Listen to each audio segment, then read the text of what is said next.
नमस्कार, मी अजिंक्य भातंब्रेकर। तुम्ही पाहताय न्यूज 18 लोकमत आणि सुरुवातीला मोठी महत्त्वाची बातमी नागपूरमधली बघूया। नागपुरात पाणी प्रश्न आता पेटलेला आहे।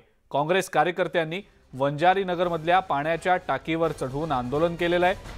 अधिकारी आल्याशिवाय आंदोलक खाली उतरायला तयार नाहीयेत। नागपुरामध्ये पाणी प्रश्न पेटल्याचं दिसतं आहे।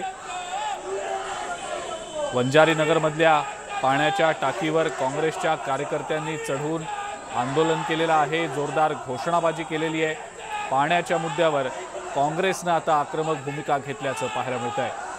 नागपूर महानगरपालिकेमध्ये भाजपची सत्ता आहे आणि याच एका महत्त्वाच्या मुद्द्यावर सातत्याने काँग्रेसतर्फे आंदोलन केलं जात आहे। याच संदर्भातली अधिक माहिती आपण जाणून घेणार आहोत। तुषार कोहळे आपले प्रतिनिधी आपल्या सोबत आहेत सध्या। तुषार, नागपुरातला पाणी प्रश्न पेटल्याचं दिसतंय। काँग्रेस कार्यकर्त्यांनी आता पाण्यासाठी आंदोलन केलेलं आहे। तुषार, काय सांगता येईल याबद्दल? निश्चितच काँग्रेसचे कार्यकर्ते, काँग्रेस नेते गिरीश पांडव यांच्या नेतृत्वामध्ये वंजारी नगरची जी पाण्याची टाकी त्या पाण्याच्या टाकीवर चढलेले आहे आणि या आंदोलकांची अशी मागणी आहे की जेव्हापर्यंत नागपूरला जी पाणी पुरवठा करणारी OCW कंपनी आहे त्यांचे अधिकारी येत नाही, ते नागरिकांचे घराणे ऐकून घेत नाही, तेव्हापर्यंत ते खाली उतरायला तयार नाही। नागपूरमध्ये OCW मार्फत 24/7 ही योजना राबवण्यात येत आहे।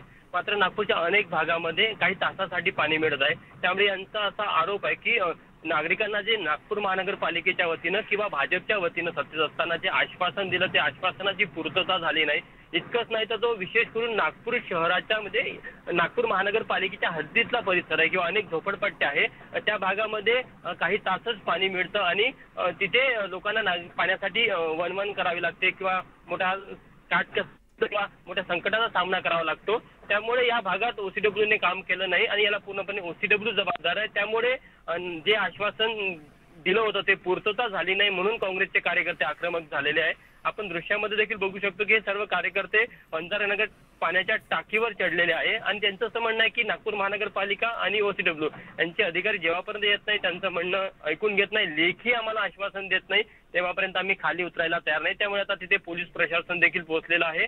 नेमकं आता या आंदोलनाची कशी समजूत काढली जाते हे देखील बघणं महत्त्वाचं राहणार आहे। बिलकुल तुषार, आणि पालिका निवडणुका देखील काही महिन्यांमध्ये आता होऊ घातलेल्या आहेत। त्या अनुषंगाने राजकीय आंदोलन देखील आता मोठ्या प्रमाणावर होत आहेत। जनतेचे प्रश्न आता अग्रक्रमाने मांडले जात आहेत। तुषार, या सगळ्या मागची राजकीय बाजू नेमकी काय सांगा? नागपूरचा जर का आपण विचार करायचा झाला तर नागपूरमध्ये पाण्याची विशेष टंचाई नाही, फक्त विषय आहे की 24/7 म्हणजे 24 तास नागपूरकरांना पाणी मिळेल असं आश्वासन OCWच्या वतीनं देण्यात आलं होतं, त्याची पूर्तता होताना दिसत नाही।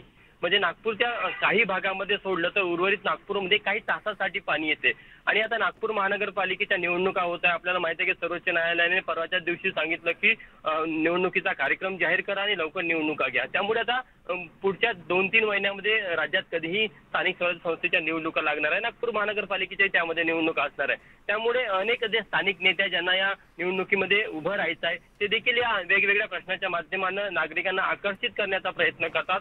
त्यातलाच हा भाग आहे। सध्या नागपूर महानगरपालिकेवर प्रशासक आहे, त्यामुळे भाजप असो, काँग्रेस असो, राष्ट्रवादी काँग्रेस असो किंवा शिवसेना असो, सर्व नागपूर महानगरपालिकेच्या विरोधात आंदोलन करताना दिसत आहे। आपण बघितलं की जसं स्टारबक्सचा विषय होतो की भाजपची 15 वर्ष नागपूर महानगरपालिकेमध्ये सत्ता आहे। बिलकुल, आता पाण्याच्या मुद्द्यावर काँग्रेसनं आक्रमक भूमिका घेतल्याचं आपण पाहतो आहोत। काँग्रेस